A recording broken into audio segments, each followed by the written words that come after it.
Alright, how's it going? Welcome to one of my weekly videos for AFK Journey. Now, I want to say straight away, I'm currently ill right now.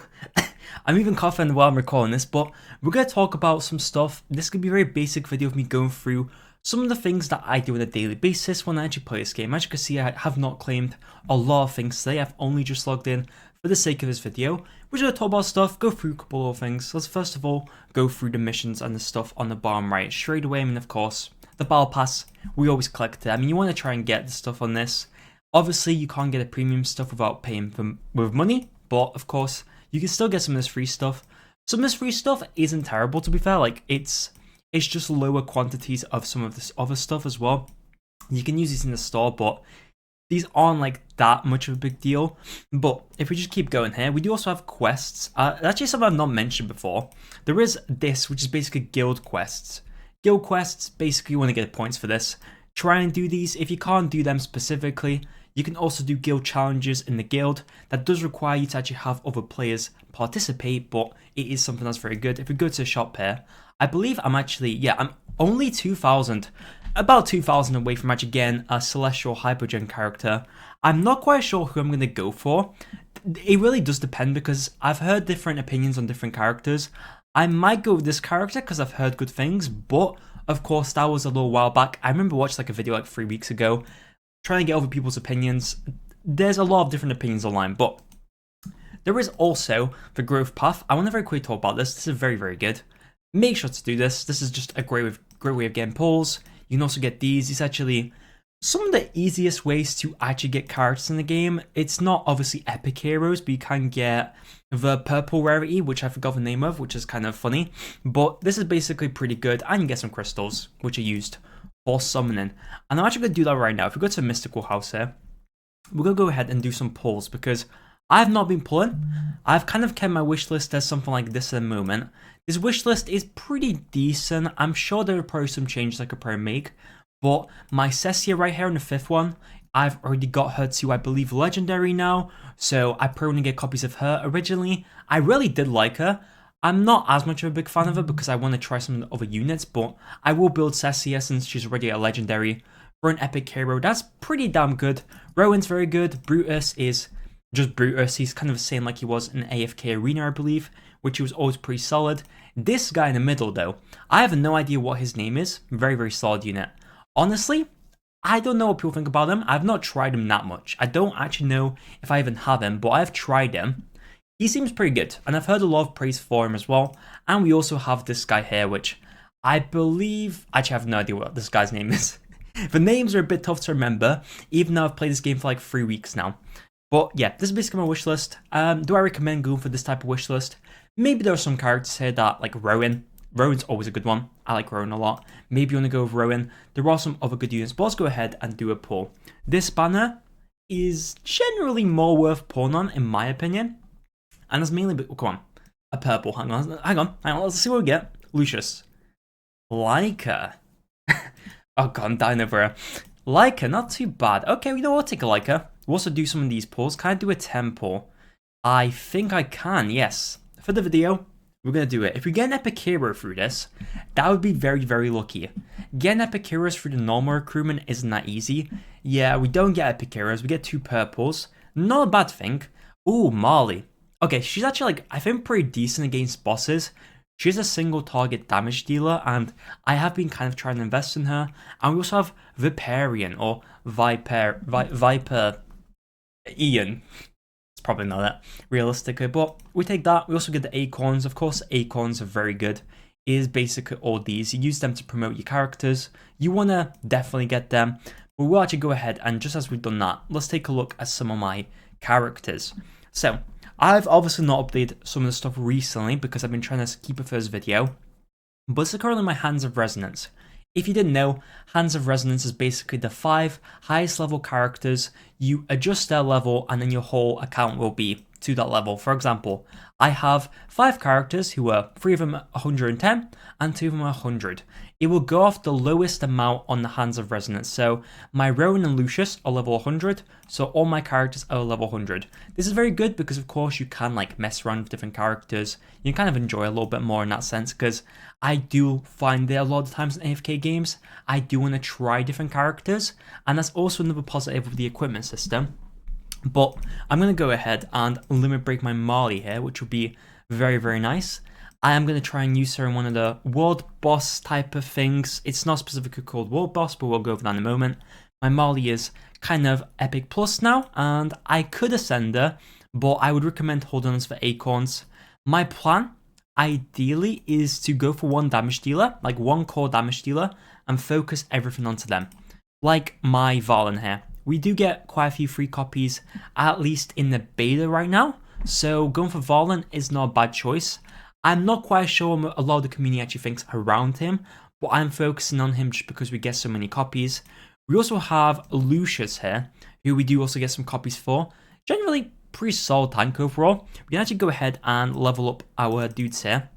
You will notice that once we actually do this, my character levels will actually go up, like we mentioned before. Level 101, and there we go. And if we pop back into here, level 101. It's just that simple. Now, we do also have equipment. Equipment is actually, equipment chests. These basically give equipment. Who saw that coming? But if we open these, we actually get some equipment. We get a level 120 gear. Now, if I'm correct, I believe I can't equip it, because if you look at your resonance level, which is a thing we've talked about before, I believe we can either equip it or we can't actually like forge higher level gear, is what I believe is the case. If we just go ahead and equip, we shouldn't be able to equip the level 120 gear. If we can now, I was wrong. Okay, so we can basically equip higher level gear, but we can't forge into higher level gear. Like the highest I can go is level 100, which is worth it to do, I say. I think if you have a damage dealer or maybe someone in your team that constantly keeps dying, maybe you can kind of forge a bit better gear. The stat difference could help quite a bit. Overall, I actually do kind of recommend it, but of course, it's up to you if you want to do that. And you can also recycle your gear, which we're going to go ahead and do. That's basic gist of what I usually do. I've not really been progressing too much recently, but as you can see, I've got a level 60 piece of gear. Now, that's very low. Comparing that to the rest of my gear, actually, that's probably the lowest I have. It's even blue rarity, which is very low for me. So I'm actually going to go ahead and I think forge this up and let's get to a higher amount. And that's probably going to be quite a significant stat difference. We get attack, we get haste. For literally anyone who is a mage, that will be massively helpful. As you can see, we can see all the characters who are mages, and that's the positive with this system. I like it a lot because you kind of get messed around with characters. It's a big positive, to be honest. We also have artifacts. This is not even something I interact with daily because, of course, you can't really upgrade these often. I could go ahead and upgrade these right now, but to be honest, I want to save this currency right here, especially since I want to go ahead and like level up one artifact to the max. Mainly because if you actually level up an artifact more and more, as you can see, unlocked at 4 here, unlocked at 8 here, you will get an extra like benefit or some sort of buff, etc. It'll be basically a better artifact compared to just an increase of stats when you just normally level it up. So I'd say focus on one artifact that you know is going to be good, is going to be very helpful. You could probably just search up YouTube videos for that. You can find out information online for what people think is the best artifact. I low-key like this one, but I've not unlocked the other ones here. Like there are 3 other ones that could be even better knowing it, but this is, to be honest, a pretty nice artifact. Every 4 ultimates casted by allies creates a flame wave that attacks all enemies, dealing true damage equal to 16% of their current HP. Now, that seems pretty good. 16% of the current HP, that's pretty nice. I imagine the perk goes up with levels, so if I use this and I have 4 allies use their ultimates, we could end up like getting rid of an enemy. Like that could be massive. And that's kind of why I built this so far, but of course, like I said, I'm not going to be wasting all my resources because it's just not worth it. Now, if we just keep going here, what I'm probably going to be doing for today, and it's currently Sunday, so a lot of the stuff resets tomorrow, like in most gacha games. Monday is when you get other rewards for the week. For example, in Arena, I've not been playing Arena, but I'll be able to get my weekly rewards, which will be very, very nice. As you can see here, I should probably go to a higher level in actual Arena to get more rewards, and that's what I'm going to go ahead and do. I have 17 of my challenges, so if I do them today, it'll be pretty much the best you want to realistic and make sure you're using them just because you do get rewards. Also, for the first time you reach a higher rank, you also get crystals, which is, I mean, pretty good, of course. Crystals are nice. It does kind of move me over to the next part. I'm not going to do the content today because we'll be here for a very long time, especially since I want to do Arcane Labyrinth, which Arcane Labyrinth is a whole other thing. I believe I'm in a guild. I don't think I've been kicked out.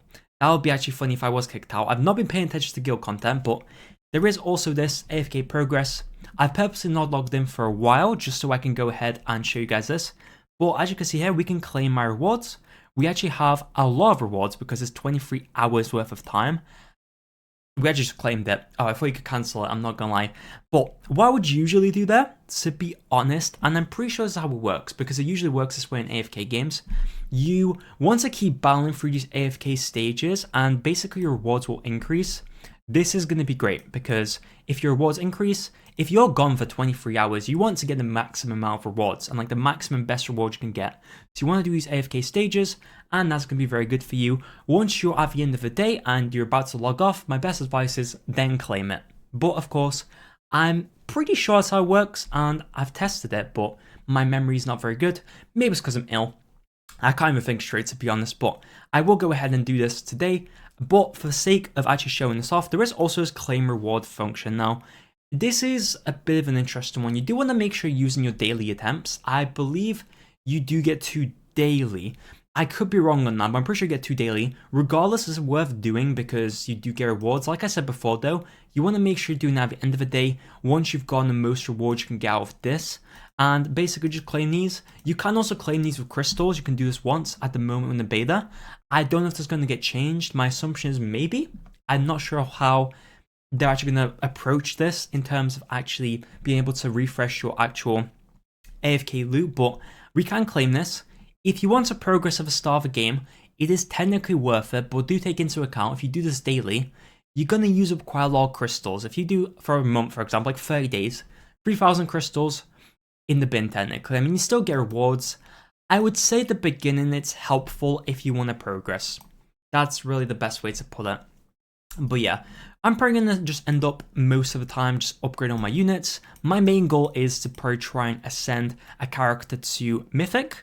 You do also get, that's not it, you also get exclusive equipment at the bottom left here. Unfortunately, I can't take a look at it, but if you get a character to Mythic, you will get exclusive equipment. Now, I haven't actually seen how Mythic equipment works in this game, or at least exclusive equipment works in this game, but from other games with exclusive equipment, especially AFK Arena, which is basically the previous game, exclusive equipment is very nice. It usually does give some sort of benefit. It's usually just very nice to have, especially in your damage dealers. It can be very good. So my hope is that I'll be able to get 4 more copies of Val in here. I'll be able to ascend them, and I've saved a lot of my light bearer acorns like we were mentioning before.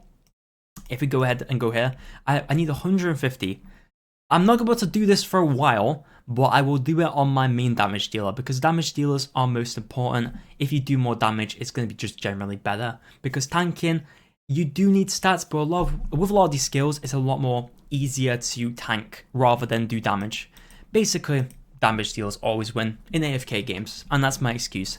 But that's basic gist, and to be honest, that's all I really want to talk about today. I hope you guys enjoyed this video. Of course, if you have any questions, leave them down below. I have enjoyed this game. This video is basically sponsored by AFK Journey, but to be honest, I've not been told to say anything specific about the game, like, oh, it's great. I actually do like it. I think some people will enjoy it. Honestly, I do think it's a lot more of a chill game. If you're looking for a game that's an AFK game but has a bit more story, this is a very nice game. Good story. Overall, pretty cute game. I honestly do like playing it. I should play it more, but I've been so busy and I'm currently ill right now, so be ready for more videos coming up. Anyway, thank you for watching. I will see you next one. And most importantly, adios.